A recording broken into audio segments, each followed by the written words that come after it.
әр дүние бізге де бір қарашы. Таныймысың сен бізді, біз қазақтың баласы, біз қазақтың баласы. Сегодняшний день в Восточно-Казахстанской области около 40 тысяч казахской белоголовой породы. Вот в этот период засухи эта порода показала себя интересно выносливой. Но зачем нам импортные породы? Самая большая ценность – это коллектив. И если бы в тот момент я сломался, представляете, что было бы с ними? Они бы оказались у разбитого корыта. Техника нам дала возможности после перевооружения зарабатывать деньги. Мы сегодня попали в топ 10 пород мира. Ставить себя выше животных тоже неправильно. Если где-то есть агрессия, я говорю, вот видите, и...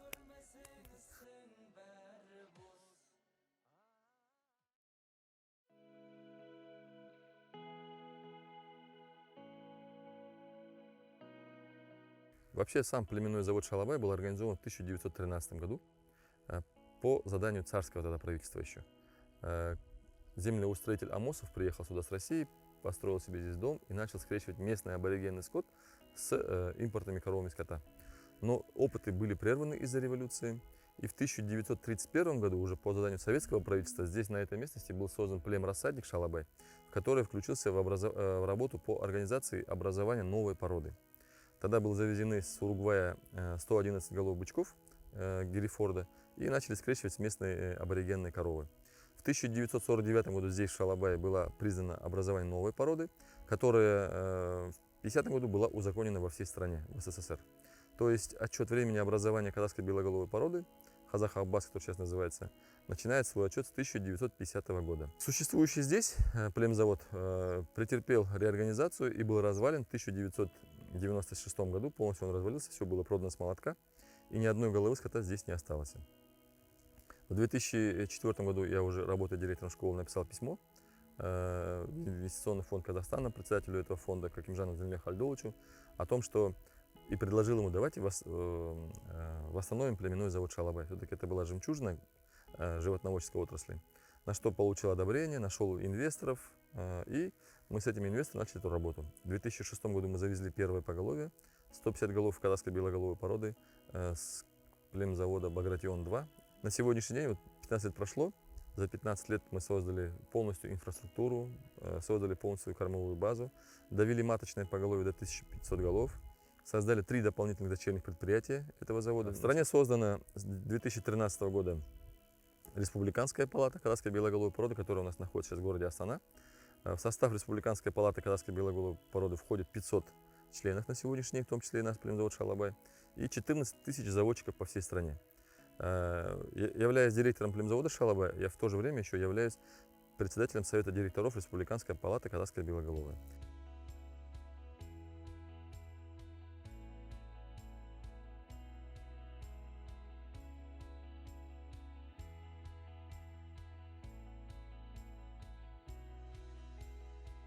Самая большая область – это Восточно-Казахстанская. На сегодняшний день в Восточно-Казахстанской области около 40 тысяч казахской белоголовой породы. Вторая по счету большая область – это у нас Западно-Казахстанская. В ней тоже такое же примерно поголовье, но немножко меньше, чем Восточно-Казахстанская область. По поголовью дальше у нас Павлодарская область, Северо-Казахстанская, Костанайская. Сейчас очень массово начали завозить в Южно-Казахстанскую область эту породу. Почему? Потому что вот в этот период засухи эта порода показала себя интересно выносливой. Не только в холода, мы же привыкли, что она в холода выносливая, спокойно пасется, набирает свои привесы, дает хорошее потомство.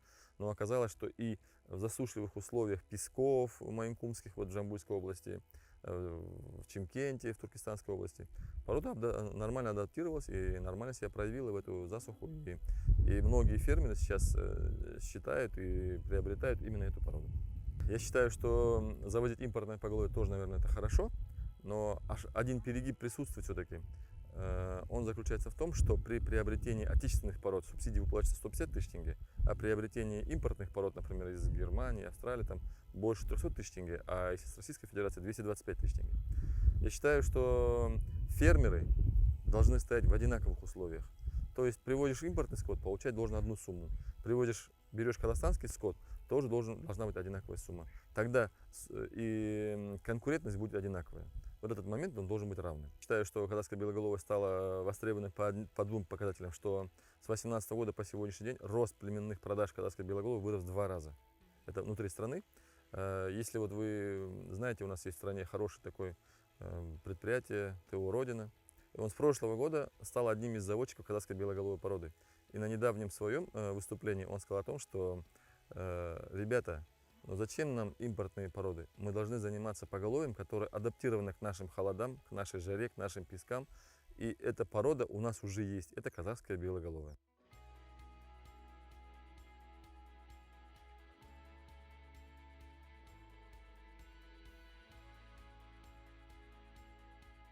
Я работал директором школы до 2006 года. Меня сильно начало беспокоить то, что начался большой отток населения. После того, как совхоз распался, как и во всех селах Казахстана, начался отток населения, люди начали уезжать, дома начали оставаться бесхозными, и контингент учащихся школы резко упал. Это первая причина. Вторая причина — это все-таки то, что наши предки-то работали в этом племзаводе, мои дедушки, бабушки, там, отец мой работал.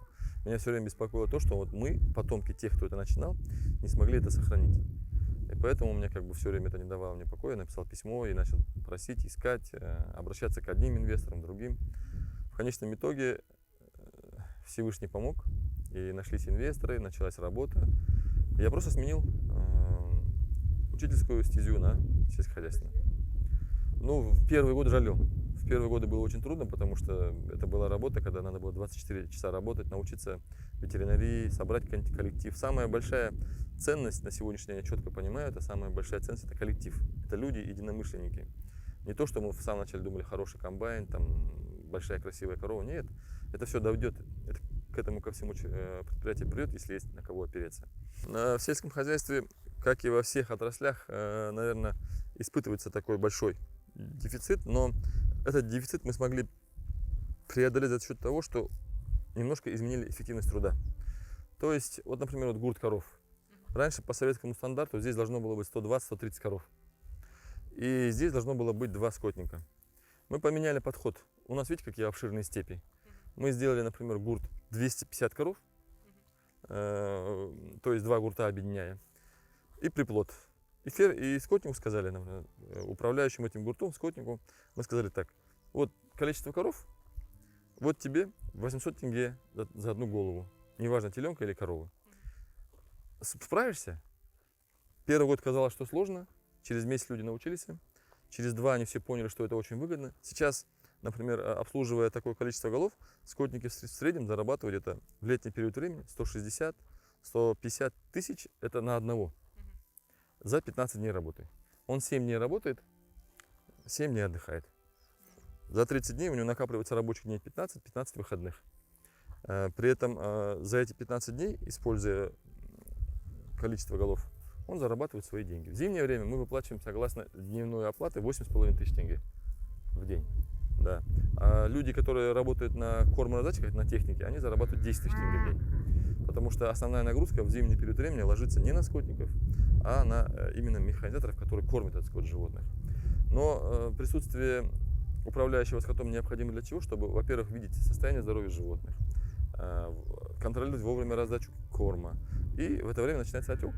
Надо же принимать отел вместе с ветврачом, смотреть, как растерялся теленок, помочь ему первые 2-3 дня, покормить его, там, вымя матери поднести, чтобы теленок накормился. И тогда будут рождаться такие красивые телята. На тот момент останавливали люди, которые со мной вместе пришли со школы, учителя, молодые ученики мои. Я же учителем был, и со мной вместе пришли работать мои ученики.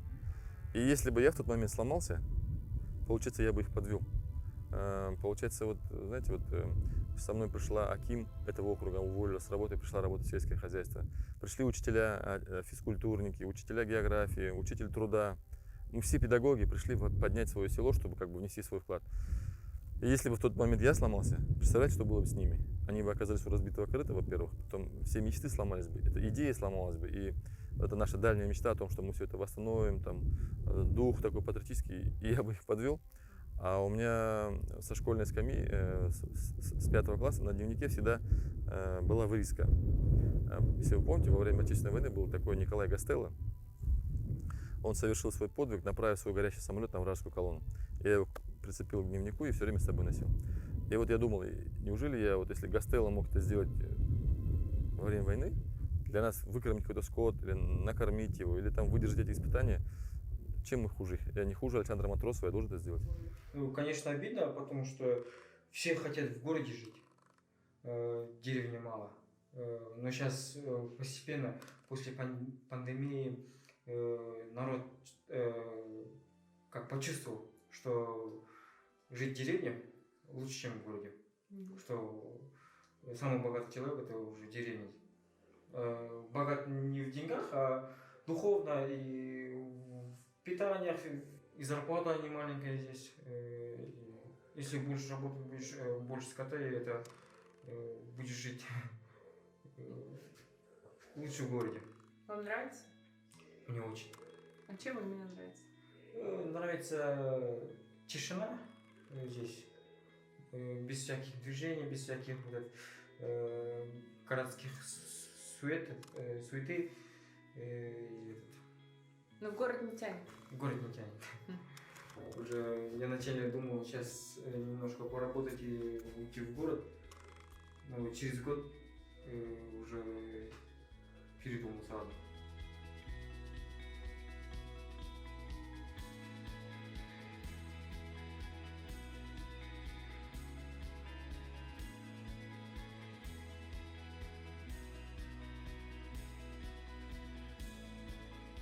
Ну, если посмотреть на нашу линейку, вы сейчас сами даже видите, что почти основная масса техники у нами была приобретена или же с белорусского тракторного завода, или с Агромаш холдинга. Вот здесь стоят К700, 730, 744 у нас есть еще К700. Мы в прошлом году купили 2 единицы, в этом году 2 единицы. Почему мы взяли дополнительно в этом году 2? Через БРК. У нас было 6 старых К700. Мы хотели перейти на импортную технику, но изучив рынок и изучив возможности по обеспечению запчастями, вообще полностью все изучив, остановились на этих тракторах. Почему? Потому что, во-первых, эти 2, они нам заменили 6 старых. То есть у нас уже экономика выросла. По прошлому году если раньше мы вспахивали и обрабатывали 6 К700 там где-то условно 300-400 гектаров озимы, этими 2 мы 600 отсеяли в прошлом году и на парах приготовили к посеву 1800 гектаров всего. То есть они были нам показали. Еще они сэкономили на 2 миллиона тенге солярки. Вот, эффективность выросла работы, покрываемая площадь работы выросла и сэкономили деньги. То есть эта техника нам как бы дала возможности после перевооружения зарабатывать деньги. Не тратиться на них, а зарабатывать деньги. Поэтому я рад, что я их купил. Этот комбайн Агромаш холдинг у нас отработал уже 6-й год. Но пришло ему время немножко, вот сейчас во время уборки мы ему сняли двигателя. Обоим сняли им. Обоим поставим новые двигателя, а их двигателя станут сейчас на ремонт для того, чтобы быть всегда оборотными. 6 лет поработали, я думаю, что они свой ресурс показали за эти годы. Надо уже переходить на более свежие, на более качественную технику. Пока мы были маленькие, и поля маленькие, и масштаб маленький, эта техника нас устраивала. Теперь, когда мы начинаем расти, мы будем уже переходить в том же Агромаш холдинге на более 760-е сейчас выходит серия.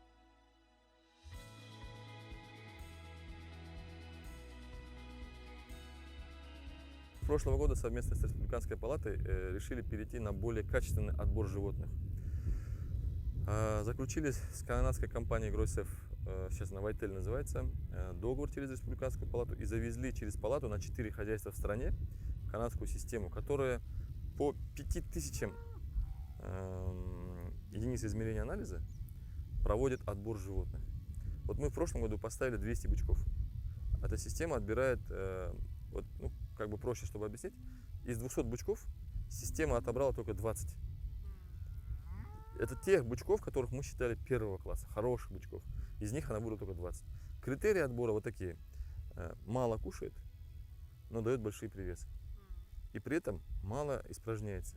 Испражнение загрязняет атмосферы. То есть, благодаря этой системе мы сегодня попали в топ 10 пород мира. По одному показателю, что остаток сухого корма мы уже наши животные показывают уже результат хороший. То есть раньше в мировой классификации Вайтель или Grosef вообще никогда не была представлена канадская белоголовая, никак. А теперь она уже в мировом рейтинге есть. И мало того, что она уже есть, она показывает какие-то результаты, которые там среди мировых пород себя начинать зарекомендовать. В этом году, если у нас получится, мы создадим мировую ассоциацию. Вот у нас в октябре планируется проведение общего собрания членов Республиканской палаты Казах-Аббас. И когда мы соберем на это собрание общее наших членов, мы хотим пригласить монгольцев, они разводят казахских белоголовых, китайцев, у них тоже есть. В Узбекистане есть казахская белоголовая, в Киргизии есть и в России большая популяция, 68 тысяч голов. И когда мы все вместе соберемся здесь, это уже получается 6 стран. Мы между собой хотим подписать меморандум о создании ассоциации, мировой ассоциации казахских белоголовых.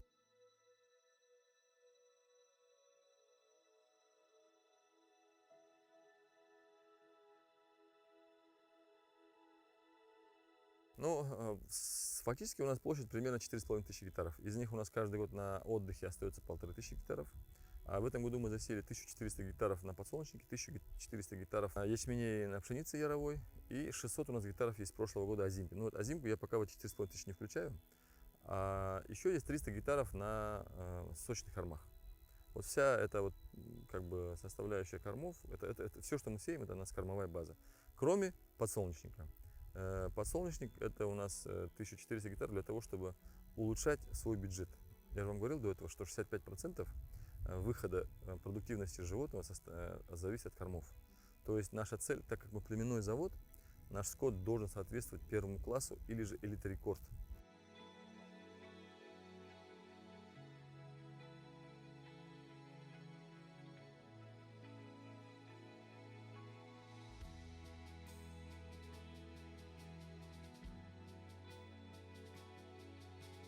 Вот начиналась вся эта площадка с этой аллеи деревьев. 7 лет назад это были метровые топольки. Мы их высадили, потом все это оградили, вторую линию высадили. И компания Polymetal нам предложила сделать площадку детскую. Мы ее здесь, это совместно с ними это было сделано. Но цель этой аллеи была вот в следующем. Мы ее заложили в прошлом году, как бы доделали вернее. Аллея памяти заложена сотрудниками ТО Шалабай в ноябре 2020 года. И здесь около каждого дерева мы сделали памятные таблички тех людей, которые когда-либо за эти годы с нами работали, по разным причинам, кто-то раньше, кто-то позже из этой жизни ушел. И вот все они здесь, в нашей памяти. Вот наш офис, например, выйти. День сельхозработника у нас в ноябре проводится, каждый год, 28 ноября, день рождения предприятия. Мы отдаем дань уважения этим людям. Это мой сын. Он тоже с нами в предприятии работал. Вот, и поэтому я как бы решил, что он тоже должен быть здесь, так как он наш коллектив.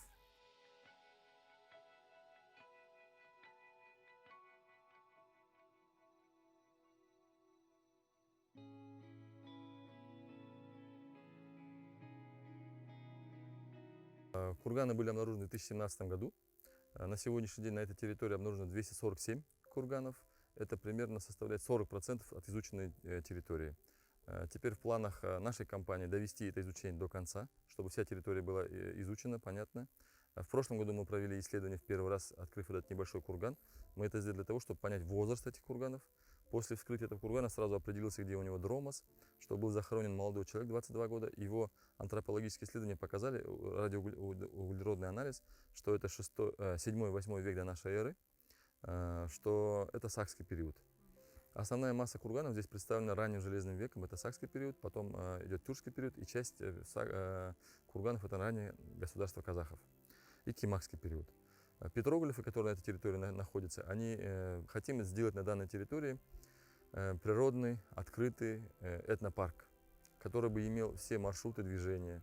Для того, чтобы люди сюда приезжающие, например, по работе в предприятии Polymetal или предприятии Шалабай, могли приехать, изучить эти курганы, посмотреть историю древности нашего Казахстана и в то же время окунуться в историю нынешнего Казахстана, вот такого аграрного, в котором будут поля, в котором будет техника работать, Агромаш холдинга и наша казахская белоголовая порода.